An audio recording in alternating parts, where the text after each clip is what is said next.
খ্রিস্টপূর্ব 1160 অব্দে ব্যাবেল নামক দেশের দক্ষিণে ফাদ্দান আরাম নামক এক শহর ছিল।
হে মহান ইস্তার, হে সকল প্রভুর মাতা, হে আমাদের দয়ালু প্রভু, আমাদের জন্মদানকারী মঙ্গলদাতা প্রভু, এই অবুঝ শিশুটিকে আরোগ্য দান করুন আর তার মা জননীকে আনন্দিত করুন।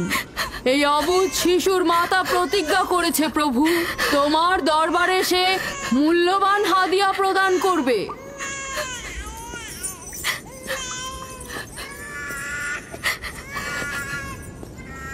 আমি মহান ইস্তারের কাছে প্রার্থনা করেছি যেন তিনি তোমার সন্তানকে জীবিত রাখেন। তুমি এখন তোমার সন্তানকে নিয়ে যেতে পারো।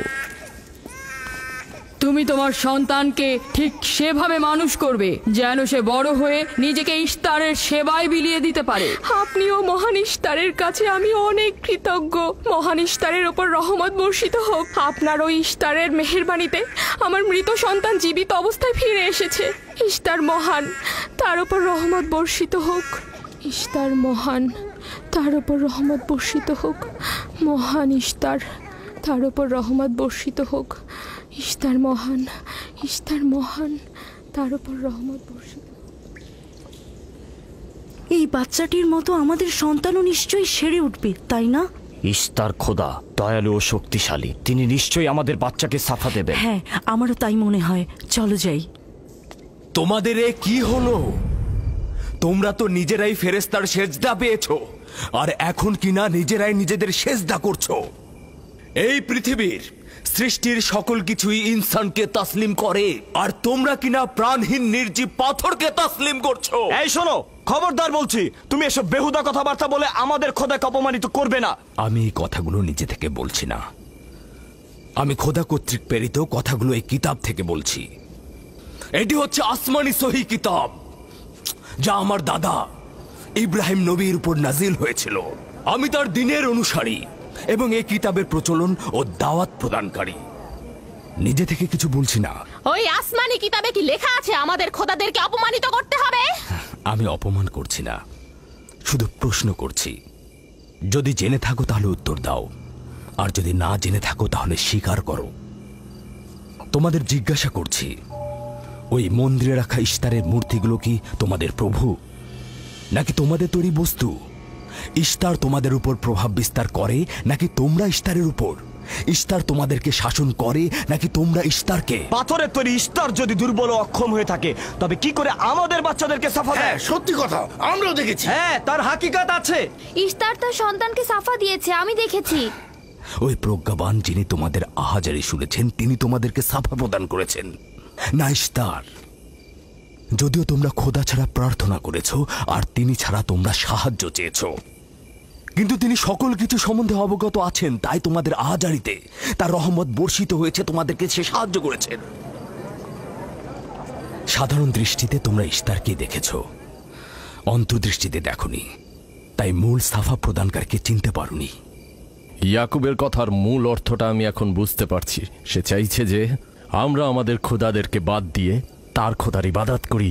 আমরা আমাদের খোদার অনেক কল্যাণকর কাজ দেখেছি, তোমার খোদার কি দেখছি? আমি তোমাদেরকে সকলের চাইতে ঊর্ধ্বে অবস্থিত খোদার দিকে আহ্বান করছি। তিনি সৃষ্টি সকল কিছুর চাইতে ঊর্ধ্বে। তাই নাকি? কি করে বুঝবো তোমার খোদা অন্যান্য সকল খোদার চাইতে ঊর্ধ্বে? তুমি আর তোমার খোদা ও ইস্তারের মন্দিরের ধর্মযাজকের মতো স্বর্ণরৌপ্য লুটে নিতে চাইছো না, তা কি করে বিশ্বাস করব? আমার বাস্তব অবস্থা হচ্ছে আমি গভর্নর লাবানের নিয়োজিত রাখাল। আমার কোনো কিছুই নেই, আর কোনো কিছুর জন্য আমি কারো কাছে প্রতিদানও চাইনি। তোমরা কি আমাকে আমার কাজ অন্বেষণ না রাখালি করা ছাড়া আর কিছু করতে দেখেছো? দেখেনি জন্য কি এখন আমাদের দেখতে হবে? তুমি হয়তো সুযোগের অভাবে ভালো আছো, নয়তো তুমিও কোনো অংশে কম যেতে না। তোমরা সবাই একই রকম। ধর্মকে তোমরা মুখোশ বানিয়ে নিজেদের আখের গুছিয়ে নাও, সহজ সরল মানুষদের ঠকিয়ে তাদের সম্পদের রাজা হও। তোমার কষ্ট বুঝতে পারছি। তোমার সন্তান মৃত্যুর কোলে ঢলে পড়েছে, অথচ কেউ তাকে সাহায্য করতে এগিয়ে আসেনি। না ইস্তার জাদুকর, না ওই মন্দিরের খোদা ইস্তার। তাই সকল খোদাকে দোষারোপ করার অধিকার হয়তো তোমার আছে। মন্দিরের অক্ষম ইস্তারের সঙ্গে আমার কোনো কাজ নেই। আমার কথা তোমার না দেখা প্রভুর সঙ্গে। আমরা অনেক ধৈর্য ধরেছি আর অনেক কষ্টও করেছি। এখন আর কোনো নতুন খোদাদের ধৈর্য ধরার মতো অবস্থা আমাদের নেই। আমাদের ধর্মযাজক আসছে, ফারাজ তার কথা শাস্তি পাবে। পালাও ফারিস, তুমি পালাও। ওইদিকে পালিয়েছে। ওইদিকে যাও, ওকে বন্দি করে নিয়ে এসো। দেখো যেন পালিয়ে না যায়। ওকে ছেড়ে দিন, যে ওকে করে মাফ হোক ওকে দিন, ধরে নিয়ে ফিরবে। ওকে ছেড়ে দিন, ওকে মাফ করে দিন।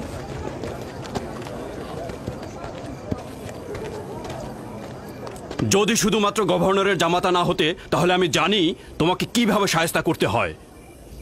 মন্দিরের কোনো প্রতিনিধির সাথে আমার কোনো কাজ নেই। তোমরা সবাই চলে যাও। ইয়াকুবের কুফরি কথায় তোমরা কেউ কান দেবে না, আর কেউ বিশ্বাস করবে না। তোমরা কি কেউ দেখছো না? হ্যাঁ, এই ইয়াকুব তার কুফরি কথাবার্তার কারণে ফাদ্দানে দুর্ভিক্ষ নিয়ে আসছে।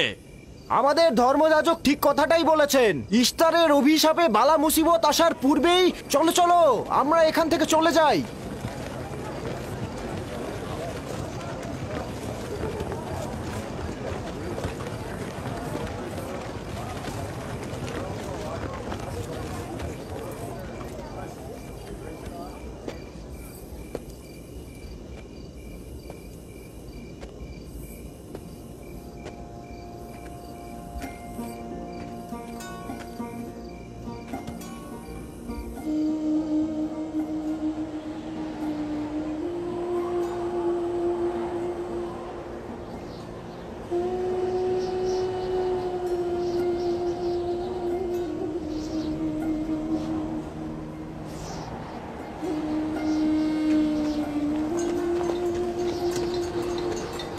যদি খুব শীঘ্রই বৃষ্টিপাত না হয়, তাহলে ফাদ্দানবাসীর সকল ফসল নষ্ট হয়ে যাবে। আশা করছি মহান খোদা অতি দ্রুতই বৃষ্টিপাত প্রদান করবেন। ওখানে কি হচ্ছে বাবা? এটা ফাদ্দানবাসীর প্রাচীন রীতিনীতি। এখানে ইস্তার নিয়ে কেউ কটু কথা বললে তাকে আগুনে নিক্ষেপ করে হত্যা করা হয়। বিচার করা হয় না সে সত্য বলেছে কিনা। ছেড়ে দাও, ছেড়ে দাও আমাকে বলছি, ছেড়ে দাও আমাকে, ছাড়ো বলছি। হে মহান ধর্মগুরু, ওকে মাফ করে দাও, আমাদের উপর রহম করো। আমাকে ছাড়ো, ছাড়ো। আমার কি দোষ? আমি তো কিছু করি নাই। আমি কি বলেছি তোমাদের? আমাকে আমাকে এভাবে বেঁধে নিয়ে যাচ্ছ? আমাকে ছাড়ো। শোনো, তুমি এখানে ভেড়ার পালগুলো দেখে রাখো, আমি একটু আসছি। ছাড়ো, ছাড়ো, ছাড়ো আমাকে। এই, ছেড়ে দাও, ছেড়ে দাও, ছেড়ে দাও। তোমরা তোমরা নির্মমতা করছো, তোমরা আমার উপর নির্মমতা করছো। আমাদের রহম করো। ছেড়ে দাও, ছেড়ে দাও। এই, আমার কি দোষ? আমার কি দোষ? আমাকে ছাড়ো, ছেড়ে দাও। এই, তোমরা আমার উপর অবিচার করছো। ওই যে দেখো, ইয়াকুব রাখাল, গভর্নর লাবানের জামাতা। ঠিক করছো না। আমাদের উপর দয়া করুন, আমাদের উপর রহম করুন। কাফেরের শাস্তি একটাই। ফাদ্দানবাসী, তোমরা যে এগিয়ে রাখো, তোমরা অবশ্যই শাস্তি পাওয়া উচিত। একদম ঠিক না, আমার উপর অবিচার হচ্ছে। আমি কিন্তু আমাকে এভাবে অমানবিক ভাবে পোড়ানো হচ্ছে, এটা তোমরা সহ্য করো না। তোমরা জেগে ওঠো, আমাকে বাঁচাও, বাঁচাও ফাদ্দানবাসী, আমাকে বাঁচাও ফাদ্দানবাসী। আমি বলছি আমি কোনো অন্যায় করিনি। অভিযুক্ত ফারাজ ইস্তারের শত্রু ও পাথর দিয়ে ইস্তারকে আক্রমণ করতে চেয়েছে এবং আমাদের খোদাকে অসমর্থ ও নালায়েক বলে আখ্যায়িত করেছে।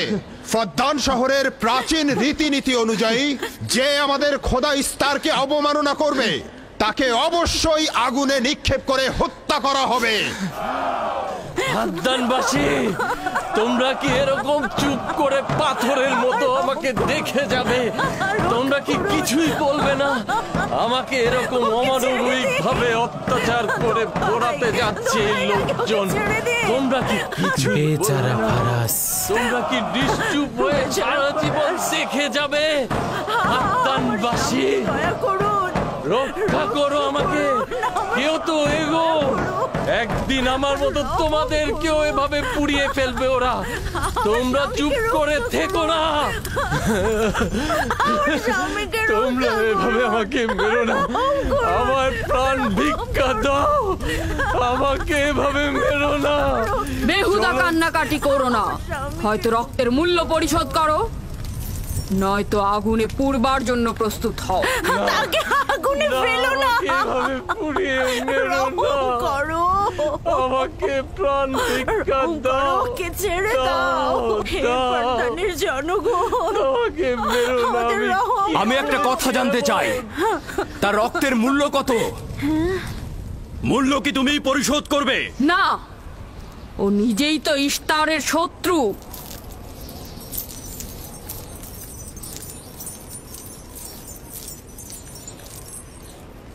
তুমি নিজেই তো ইস্তারের শত্রু, প্রথমে তোমার নিজের রক্তের মূল্য পরিশোধ করো। তাহলে আমাকে বন্দি করছো না কেন? বন্দি করো। অগ্নিপিণ্ডের মধ্যে নিক্ষিপ্ত হওয়া তো আমাদের বংশের প্রাচীন ঐতিহ্য। আমার দাদা ইব্রাহিম, উনিও তো একবার নমরুদের আদেশে অগ্নিপিণ্ডের মধ্যে নিক্ষিপ্ত হয়েছিলেন। এখন পর্যন্ত তুমি যে গ্রেপ্তার হওনি তার কারণ তুমি হচ্ছ গভর্নরের ভাগিনা। তার অর্থ দাঁড়াচ্ছে এই যে আমার মামা গভর্নর লাবান ইস্তারে খোদাকে অবমাননা করতে পারে কোনো শাস্তি ছাড়াই। ওকে গ্রেপ্তার করো আর ওর দাদার মতো ওকেও আগুনে নিক্ষেপ করো।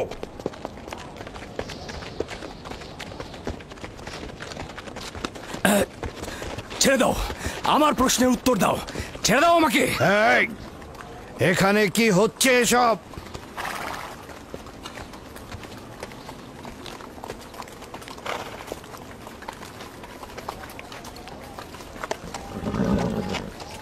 ওকে ছেড়ে দাও আর অভিযুক্তকারীকেও মুক্ত করো। ফারাসের অবশ্যই শাস্তি পাওয়া উচিত। যখন ইয়াকুব জীবনের মূল্য পরিশোধ করতে চায় তখন তোমাদের কোনো অধিকার নেই ওকে শাস্তি দেবার।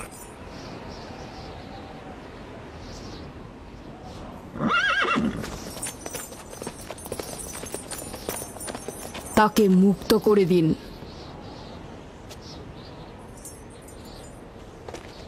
ইয়াকুব, তুমি অবশ্যই ফারাসের জীবনের মূল্য স্বরূপ 500 দিনার পরিশোধ করবে। হ্যাঁ, কোনো সমস্যা নেই, আমি এই অর্থ পরিশোধ করব।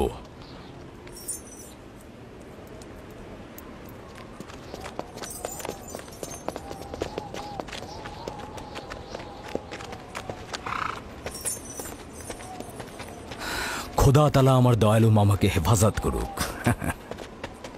ইয়াকুব, আমি তোমাকে কতক্ষণ এরকম বিপদ থেকে বাঁচাতে চোখে চোখে রাখবো?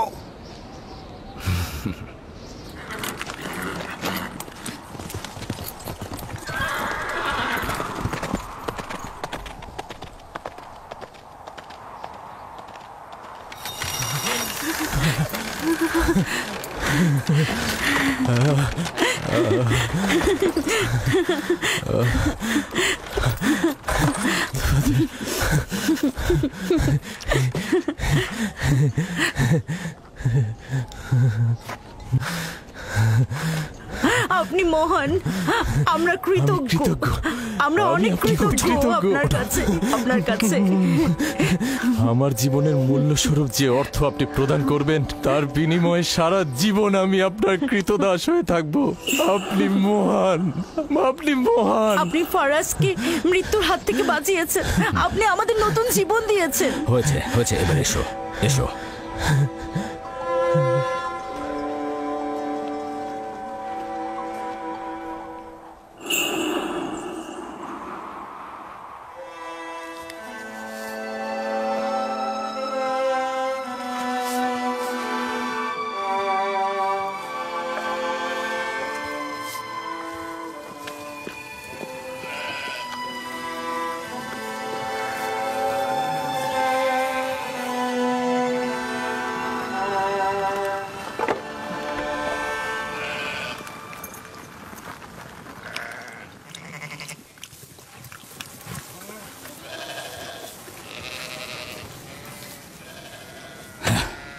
লোকটি আসলেই খুব ভালো, আসার পর থেকে শুধু কাজই করে যাচ্ছে।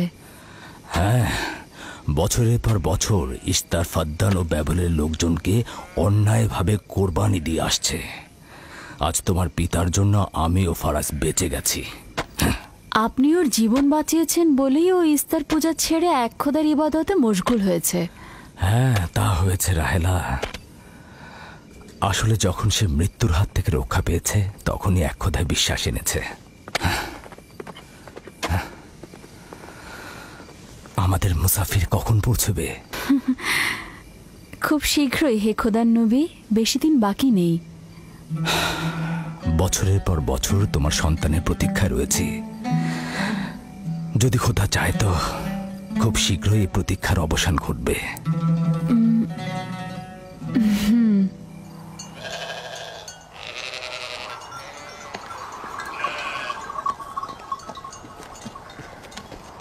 ইস্তেকদার, তোমার ও তোমার পরিবারকে সালাম। তোমার উপরও দরুদ বর্ষিত হোক ইয়াকুব রাখাল। হ্যাঁ, কৃতজ্ঞতা জ্ঞাপন করছি। মন্দিরে ইস্তারের জন্য খোরমা হাদিয়ে নিয়ে যাচ্ছ? প্রভুদেরকে তো অবশ্যই খুশি করতে হবে, তা না হলে তো এবছর বৃষ্টিপাত হবে না, তাই না? আমার কিন্তু মনে হয় মন্দিরের ইস্তারে চাইতে তোমাদের বেশি দরকার ওই খোরমা। তোমার কাজ হচ্ছে আমাদের খোদাকে অপমানিত করে আমাদেরকে রাগান্বিত করা, তাই তো? তোমরা কি নিশ্চিত যে ইস্তারের মন্দিরের ওই পাথরের মূর্তিগুলো সত্যিকার অর্থে বৃষ্টি বর্ষিত করতে পারবে? তোমার এসব কুফুরি কথাবার্তার কারণেই আমাদের মন্দিরের খোদা নাখোশ হয়েছে, আর এই কারণেই ফাদ্দানের আকাশে আজ মেঘ নেই। এই ইয়াকুব, ইস্তারের অবমাননা থেকে তুমি নিজেকে রক্ষা করো। চলে এসো, চলে এসো।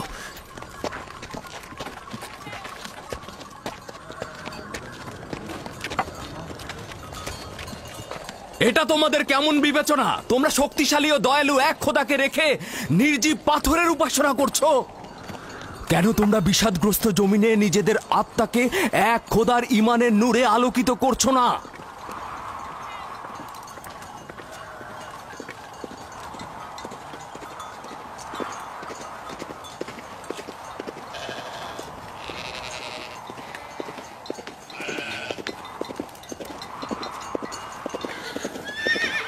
হে মহান ইস্তার ইলাহি, তোমার ফলপ্রসূ এই মন্দিরখানা তোমার শত্রুদের রক্ত দ্বারা পবিত্র করব।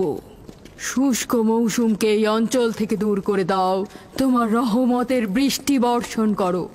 হে মহান ইস্তার ইলাহি, তোমার এই ফলপ্রসূ মন্দিরকে তোমার শত্রুদের রক্ত দ্বারা পবিত্র করব। হে মহান ইস্তার ইলাহি, এই অঞ্চলের শুষ্ক মৌসুমকে তুমি দূর করে দাও, তোমার রহমতের বৃষ্টি বর্ষণ করো। হে মহান ইস্তার ইলাহি, আমাদের খোদাকে অবজ্ঞা করেছে, বৃষ্টি বর্ষণ করো। হে ইস্তেকদারের সাথে মন্দিরে ঢোকার সময় কথা বলেছে, তোমার আমিও দূর থেকে দেখেছি। বর্ষণ করো। হে মহান ইস্তার ইলাহি, ইয়াকুব হাত গুটিয়ে বসে থাকবে না। করো, তোমার দুশমনদের ধ্বংস করো, আর ফারদানের জনগণের উপর রহমতের বৃষ্টি বর্ষণ করো।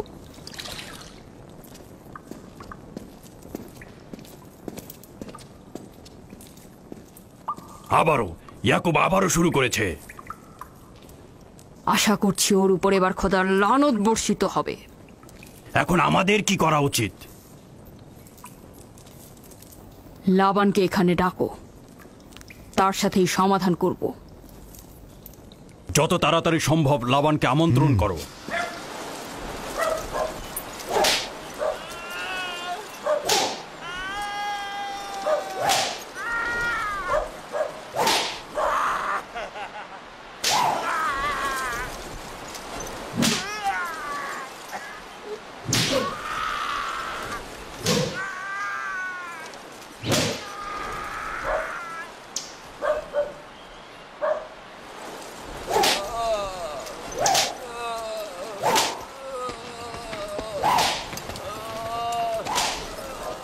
জনাবে আলী, ইস্তার মন্দিরের মহান ধর্মগুরু আপনাকে সাক্ষাতের জন্য আমন্ত্রণ জানিয়েছেন। গুরুত্বপূর্ণ কিছু? হ্যাঁ জনাবে আলী। এই, এবার বন্ধ করো।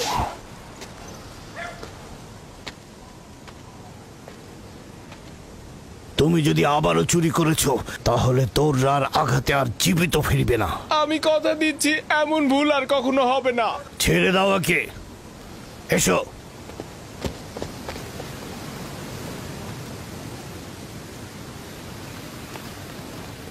প্রকৃতপক্ষে বিষয়টা আসলে আপনার জামাতা ইয়াকুবকে নিয়ে। ইয়াকুবের আমলনামা তার নিজের সঙ্গে সম্পৃক্ত। আমি উত্তরদাতা নই। না ঠিক আছে, কিন্তু ইয়াকুব তো ইস্তারকে অবজ্ঞা করে। এটা ধর্মগুরুদের কর্তব্য তার প্রশ্নের উত্তর দেওয়া। আর যদি উত্তর দিতে সক্ষম না হও তাহলে কেন আমার শরণাপন্ন হও?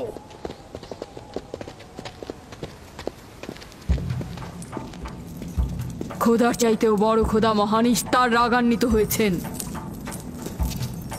আমি দুর্ভিক্ষ দেখতে পাচ্ছি, যা ফারদানের জনগণের জন্য শুষ্ক মৌসুম আর মৃত্যুর কারণ হতে যাচ্ছে। জনাবে আলী, আপনি একটু অপেক্ষা করুন, আমি ধর্মগুরুকে খবর দিচ্ছি। মহান ইস্তারকে সে রাগান্বিত করেছে। এই অপমান ইস্তার সহ্য করতে পারছেন না। কেউ একজন ইস্তারকে খেপিয়ে তুলেছে। যে মহান খোদাকে অপমান করেছে সে দ্রুতই শাস্তি পাবে। মহান ইস্তার তার বলি চাচ্ছেন। লাবান, কেন তোমার ভাগিনে ইয়াকুবের কুফরি বন্ধ করছো না? তোমরা তো ব্যাবিলনের জনগণের ইমানের মালিক। তার প্রশ্নের জবাব দিয়ে দাও। আমি তো গভর্নর, ধর্মগুরু নই। কিন্তু সে তোমার ভাগিনা এবং তোমার কন্যাদের স্বামী। আমি ফারদানের শান্তি আর নিরাপত্তায় নিয়োজিত। আমার ভাগিনার কার্যাবলী দেখার জন্য নয়। এই কারণেই তাকে শান্ত করতে হবে। সে ফারদানের শান্তি নষ্ট করছে। ফারদানের শান্তি ফিরিয়ে আনতে হবে, তা না হলে অতি দ্রুত ফারদানের বুকে দুর্ভিক্ষ নেমে আসবে। আর এটার দায়ভার সম্পূর্ণ ইয়াকুবের। কি করে করি বলো? ইয়াকুব এখানে ভেড়া রক্ষণাবেক্ষণের প্রধান ব্যক্তি, অর্থনৈতিক চালিকা শক্তিও বটে। আর ও কিনা হয়ে গেল এখানকার বদখদের প্রধান কারণ। হ্যাঁ, কারণ ও এখনো ইস্তারের কুফরি করেই যাচ্ছে। ইয়াকুব তো ব্যাবিলনের খোদাদের উপর ঈমান আনেনি, কিন্তু তারা তো কিছু বলেনি। ব্যাবিলনের খোদাদের প্রতি ঈমান না আনলেও তাদেরকে কখনো অবজ্ঞা করে কথা বলেনি। কিন্তু এখানে তো সে মহান ইস্তারকে অবমাননা করেই চলেছে। তুমি অবশ্যই তাকে শান্ত করবে। অবমাননা করে? অবশ্যই করে। তুমি কি কখনো ভেবে দেখেছো যে ব্যাবিলন রাজ্য কেন তোমাকে নিয়োজিত করেছে? তাহলে এটাও জেনে রাখো কেন আমাকে গভর্নর নিয়োগ করা হয়েছে। উত্তম হলো এটা জানা যে আমি ব্যাবিলন থেকে ফরমান গ্রহণ করি, না তোমাদের থেকে, না তোমাদের ইস্তার থেকে। যদি ইস্তারের মন্দিরের ধর্মগুরু বাবেল এই কথাগুলো তুলে ধরেন তবে কোনো অসুবিধা নেই তো?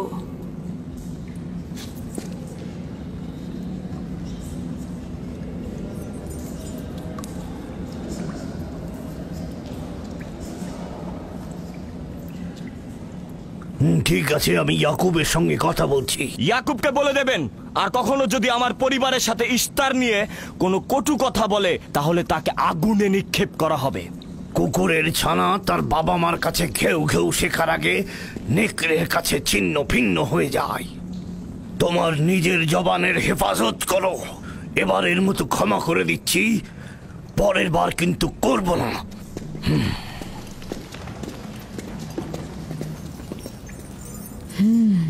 সবাই শুনে রাখো, যদি দুর্ভিক্ষের কারণে আমার ফসল নষ্ট হয় তবে ইয়াকুব আর তার পরিবারের কাউকে আমি জ্যান্ত রাখবো না। দেখা যাক না, একবারই তো কোনো কথা বলে লাভ নেই।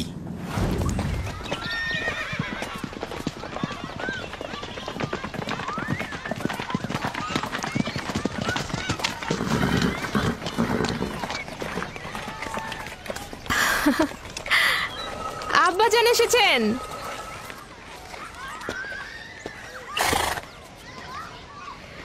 আসসালামু আলাইকুম আব্বাজান, এবার অনেকদিন পর এলেন। সালাম আব্বাজান। কি সৌভাগ্য আমাদের, ফাদ্দান আরামের মহৎ ব্যক্তি দেশের গভর্নর তাহলে সময় পেলেন মেয়েদের দেখতে আসার। এই ইয়াকুবটাকে নিয়ে আর পারি না। কি হয়েছে আব্বাজান? আবারও কি ইস্তার মন্দিরের ধর্মগুরুরা অভিযোগ করেছেন? তার মানে ফারদানের এইসব দাঙ্গা হাঙ্গামা ধর্মগুরুদের ষড়যন্ত্র। ইয়াকুব এগুলোর সঙ্গে জড়িত নয়, তাই তো? আব্বাজান, আপনি খুব ভালো করেই জানেন ইয়াকুব রেসালাত আর নিজের কাজ ছাড়া অন্য কিছুই করে না। কয়েক হাজার বছরের প্রচলিত ইস্তার মন্দিরের সঙ্গে তার কি কাজ? যদি সে এটাই চায় যে সে তার পিতামহের দিন প্রচার করবে, তাহলে সে আমাদের পরিবারের সঙ্গে করুক। কিন্তু মানুষের বিশ্বাসকে কেন অবমাননা করছে? আমার মনে হয় আব্বা আপনি ভুল করছেন। সে অবমাননা করছে না, সত্য প্রচার করছে। আব্বাজান, কিছু মনে করবেন না। ইয়াকুব আসলে এক খোদার প্রতিনিধি হয়ে তার নিয়মকানুন সম্পর্কে জনগণকে সচেতন করে তুলছেন, যেটা তার কর্তব্য বলে মনে করছেন।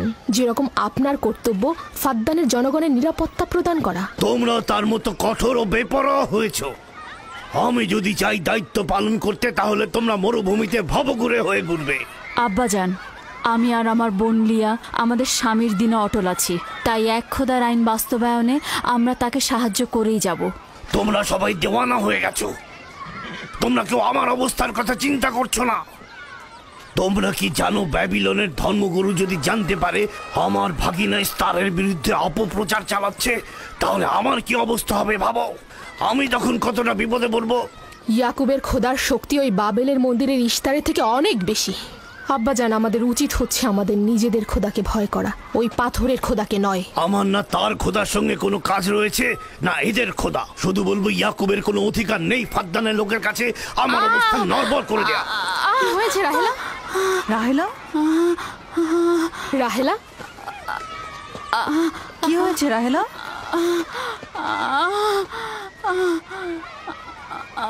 রাহেলা, রাহেলা, কি হলো তোমার? এমন করছো কেন? আলহামদুলিল্লাহ, মনে হয় সময় হয়ে গেছে। যাও, ধাত্রীকে খবর পাঠাও। আচ্ছা আচ্ছা, যাও। চলো আমরা সবাই মিলে ওকে ঘরে নিয়ে যাই। হ্যাঁ চলো, চলো, চলো ঘরে নিয়ে যাই ওকে। আস্তে আস্তে। পলাশ, বলুন জনাব। যাও, তুমি মরুভূমিতে যাও, ইয়াকুবকে বলো এখনই যেন চলে আসে। খুবই দ্রুত যাও। জি আচ্ছা। আমার ঘোড়াটা নিয়ে যাও।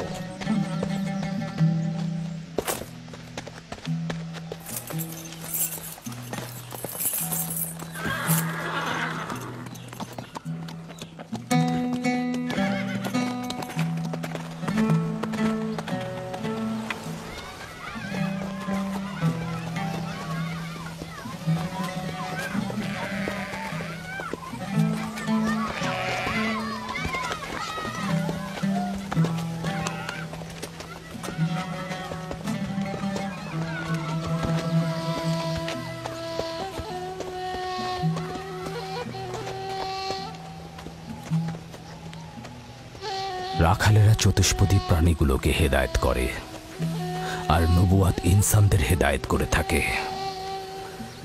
সম্ভবত এ কারণেই অধিকাংশ নবী রাখাল ছিলেন। আমি ইসরায়েল ভেড়াগুলোর সঙ্গে আমার সন্তানদেরও মরুভূমিতে নিয়ে এসেছি, যাতে তারা হেদায়েত গ্রহণ শিখতে পারে।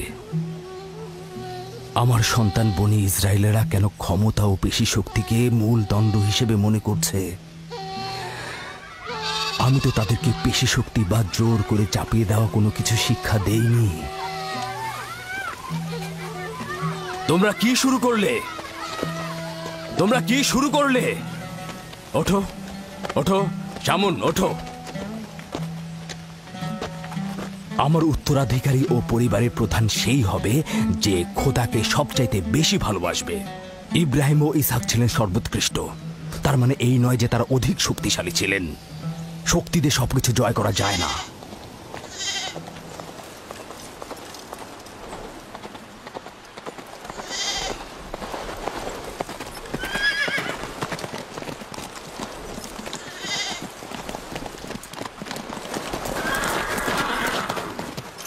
কি হয়েছে ফারাজ?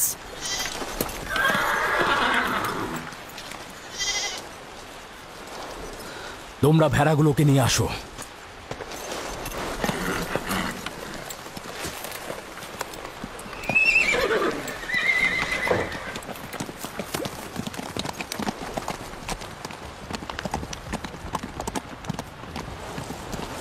কিছু কি হয়েছে? আব্বাজান কোথায় গেলেন? কিছুই না, ভেড়াগুলোকে একত্রিত করো, আমরা ফিরে যাব।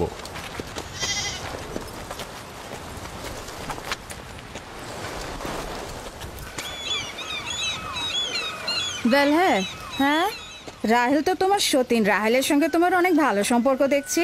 ওই সন্তান না থাকায় ভালো সম্পর্কটা ছিল। রাহেলের সাথে ভালো সম্পর্ক ছিল, ওই ইয়াকুবের সাথেও ভালো সম্পর্কটা ছিল। আমার সন্তান নেই, তার সন্তান হচ্ছে, ভালো সম্পর্কটা থাকে কি করে? এমন ভাবে বলছো কেন? রাহেল আর ইয়াকুব তো ইনসান হিসেবে খুবই ভালো। হ্যাঁ, কিন্তু ইয়াকুব তো রাহেলকে অনেক বেশি ভালোবাসে। আর যেহেতু এখন তার সন্তান হচ্ছে, তার স্থান তো সব স্ত্রীর থেকে উপরেই হবে, তাই না? ইয়াকুবের কয়টা স্ত্রী? 4 জন, আমি, লিয়া, জুলফা ও রাহেলা। এই বাদ দাও তো এসব, তাড়াতাড়ি চলো, না হলে শব্দ শেষে আবার আমার ঘাড়েই পড়বে। আরে আমি তো জানি ইয়াকুব বড় ন্যায়পরায়ণ আর মেহেরবান। সকল হিংসা ভুলে একটু ভালোবাসাটাকে বাড়াও, দেখবে সেও তোমাকে খুব ভালোবাসবে। আর ও তো খুব ভালো মানুষ।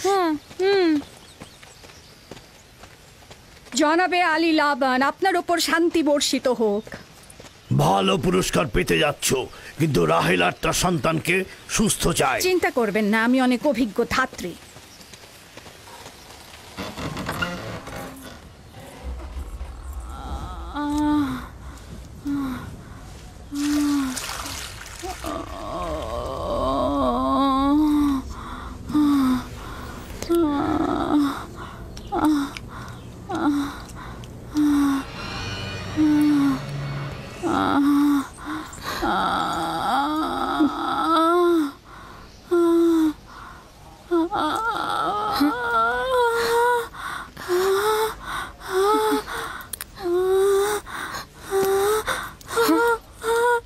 চিন্তা করো না, সব ঠিক হয়ে যাবে, খোদা মহান।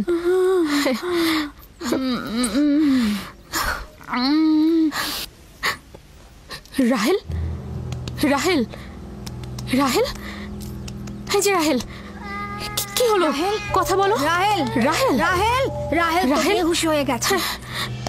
রাহেল, রাহেল চোখ খোলো, রাহেল কথা বলো, রাহেল, রাহেল, এই যে রাহেল। রাহেলা, হ্যাঁ এমন তো নয় তার উপর ইস্তারের খোদা রাগ পড়েছে।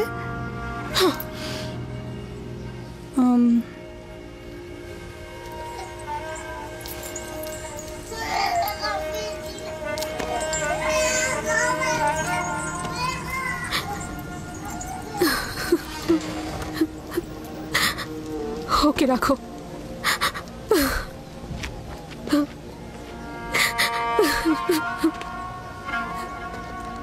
তোমরা তোমার খালার জন্য দোয়া করো, তোমাদের দোয়া খুব তাড়াতাড়ি কবুল হবে।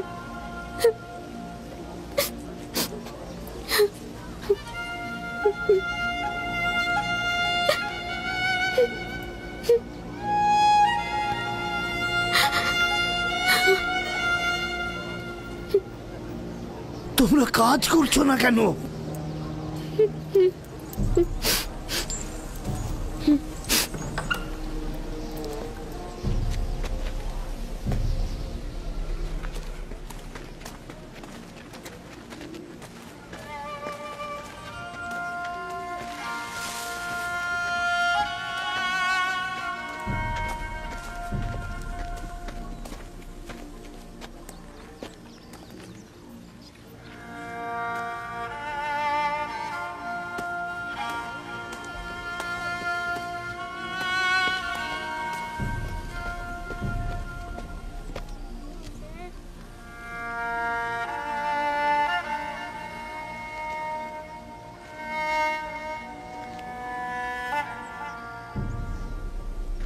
কেউ একজন ইস্তারকে রাগান্বিত করেছে। আগুন ও রক্ত দেখতে পাচ্ছি, অলক্ষণে মৃত্যুর ছায়া সর্বত্র দেখতে পাচ্ছি। আগুন প্রথমে কাফেরের পোশাকের নিম্নাংশ গ্রাস করবে। যারা ইস্তারকে অবমাননা করেছে, অতি দ্রুতই তাদের ধ্বংস আসন্ন। হ্যাঁ, ইস্তার তাকে ক্ষমা করবে না, অতি দ্রুতই সে তার শাস্তি পাবে। আমার মনে হয় ওরা ইস্তারের অভিশাপের ফল ভোগ করছে। ইয়াকুব তো সব সময় ইস্তারকে অবজ্ঞা করে কথা বলে। হ্যাঁ, ইশতার বলেছিল কুফরিকারী কাফের তার রোশানল থেকে রক্ষা পাবে না। ইয়াকুব তো ইশতার আর তার খোদাকে নিয়ে কত বেহুদা কথা বলেছে, মনে হচ্ছে তারই ফল ভোগ করছে।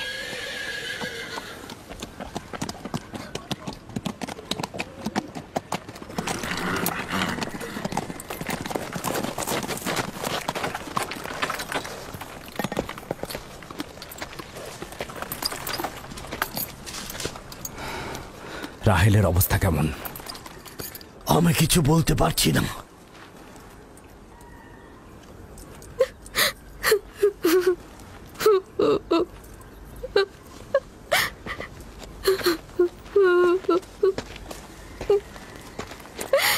কিছু একটা করুন, রাহেলের অবস্থা খুবই খারাপ। শান্ত হও, খোদার উপর ভরসা রাখো, তিনি যেমন চাইবেন তেমনই হবে, ভরসা রাখো। মানুষজন সব বলা বলি করছে, ইশতারের অভিশাপে আমরা এই বিপদে পড়েছি।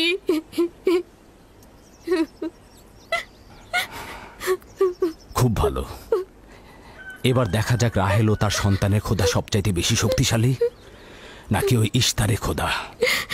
খোদা রহম করো। তোমরা রাহেলের দিকে লক্ষ্য রেখো, আমি একটু আসছি। কোথায় যাচ্ছেন? আমাদের এই অবস্থায় ফেলে যাবেন না। শান্ত থাকো, আমার একাকিত্বের প্রয়োজন।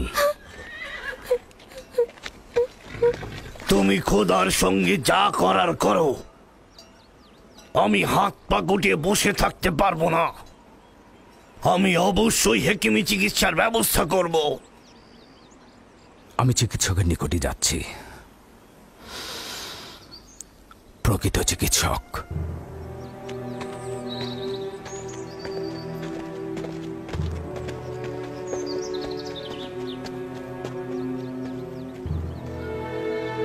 সে যেমন ফাদ্দানের লোকেদের বিপদের কারণ হয়েছে, তদ্রুপ আমার কন্যাদেরও বিপদের কারণ হয়েছে। জানি না ওর সঙ্গে কি করব।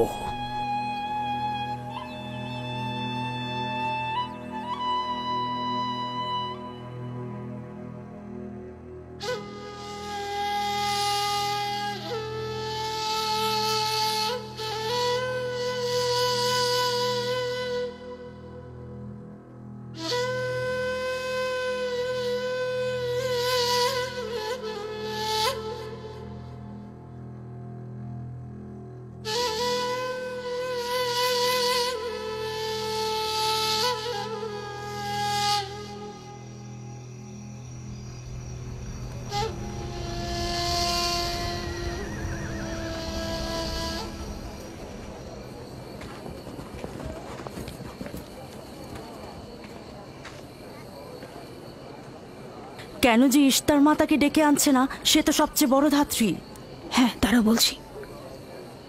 জনাব লাবান, ইশতারের কাছে লোক পাঠান। ধাত্রী হিসেবে সে কিন্তু সবচাইতে ভালো।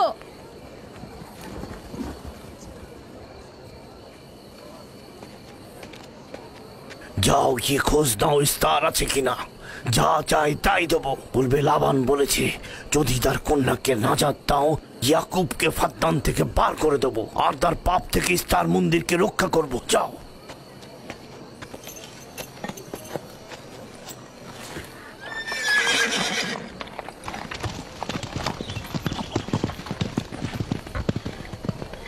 ইয়াকুব ইশতারের খোদাকে অপমান করেছে। ইশতারকে অবমাননা করার শাস্তি এইরকমই হয়। তোমাদের চেঁচামেচি বন্ধ করো।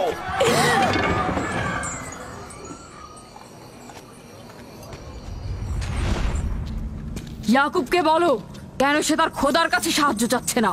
আমি যদি তার জায়গায় থাকতাম তবে অবশ্যই এ সময় আমার খোদাকে ভুলে যেতাম না।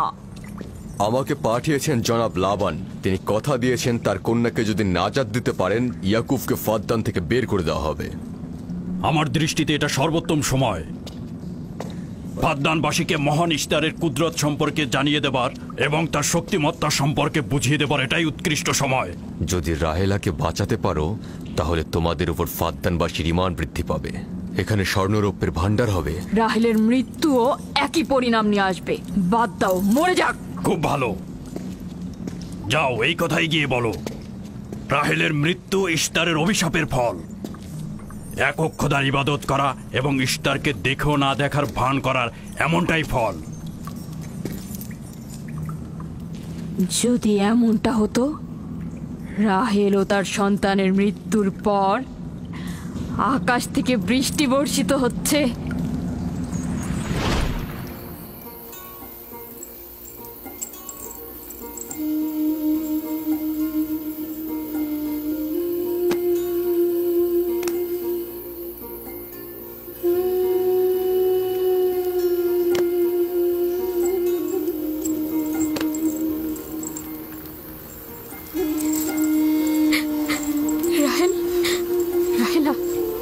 রাহেলা, তুমি শুনতে পাচ্ছ? রাহেল, কি করছো এসব? আরে ধোঁয়া দিয়ে জ্ঞান ফেরাতে হবে, তাহলে মা বাচ্চা মারা পড়বে। এই ধোঁয়া তাকে মেরে ফেলবে, সুস্থ করবে না।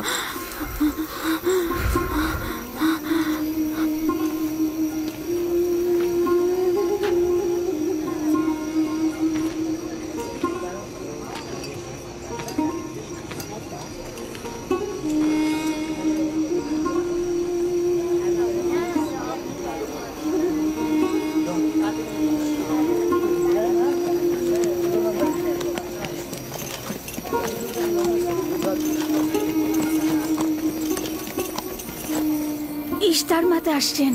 দেখা যাক এবার কার খোদা বিজয়ী হয়, ইয়াকুবের খোদা নাকি মন্দিরের খোদা? আরে পরিষ্কার বোঝা যাচ্ছে বিজয়ী হবে ইস্তার।